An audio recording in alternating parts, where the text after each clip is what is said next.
Good afternoon, it's Larry Paletta, Remax Escarpment, and I just wanted to share a story of one of our most recent listings that we sold. A younger couple, and very nervous. And even though they were young, they were, still they understand and they remember the old school real estate. Sell a house, price it, negotiate it, somewhere in the middle. In most areas, most neighborhoods, most cities, things are changing a bit. And sometimes if you just price it a little bit lower, get the interest out there, the sellers were more than happy with the final product, the final price, more than what they imagined, and it all worked out. It's not easy. It's, what you think of old school real estate, and you have to price it a little lower. You think someone's going to come in lower, and then you're going to be selling it for like nothing. Why'd you do that? It's going to be fine. I'll take you through the steps. We'll go through the pros and cons of what doing it, of how to do it, how to price it, how your house looks, how does it compare. So I just wanted to say, explain a little story that, they were nervous, but they listened. They listened to the professionals. They listened to me, put tons of social media out there, got it going, great photos. We held for 5 days. We got them what they wanted.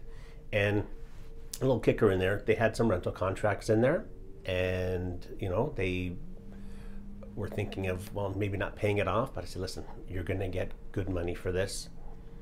Don't put any more pressure on the buyer. Sometimes as a seller, you have to put the buyer's cap on, put the buyer's hat on, and say, listen, what are they going through? They're under tremendous pressure. They're going in with no inspection condition, no mortgage condition, no appraisal condition. I said, listen, you can't put the rental contracts of the furnace and air conditioner and whatever in there and expect them to pay it, because now they're doing some math in their head and they got everything going on and they're getting flustered. Say, listen, we're going to pay it out on closing date. Okay, brought my notes here. It was such a good story. So they trusted the process. It wasn't conventional real estate, but it's what's going on right now. And with regards to the rental contracts, it was fine. You can do the math. Just when you do rent a furnace or an air conditioner, the buyer does expect to have that included in the house. So when someone's knocking on your door and bringing this plan to you, figure it out. I mean, if you don't have the money to pay for it up front, that's fine. But if you can manage to pay the $5,000 for the AC or whatever, 10, 12 grand for both of them, it's down the road, figure out how long you're going to stay in the house. So if you're wondering about the process, give me a call. Larry Paletta, Remax. I'll walk you through it. Every area is different. Every house is different.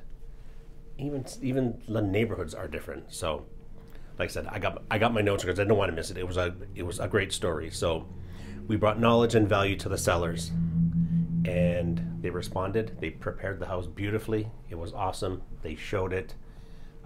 Also, in these scenarios, when you are going to hold offers, make the house available as much as you can. Even if you have to move out for a couple days, bring the dog to a kennel or to your brother's, give the maximum people the maximum amount of time to the people to go see that in the 4 to 6 day period. Book all the showings. Don't turn any showings aside. Get them all in there. Remember, put your buyer's hat on. People want to go in there and they're going to go through the house because they're more than likely going to do a pre-inspection, or they're not going to do any inspection at all. Okay, so if you need any more fine tunes on this, let me know. The market is still great. We've picked up again this fall, so give me a shout. Take care. Bye-bye.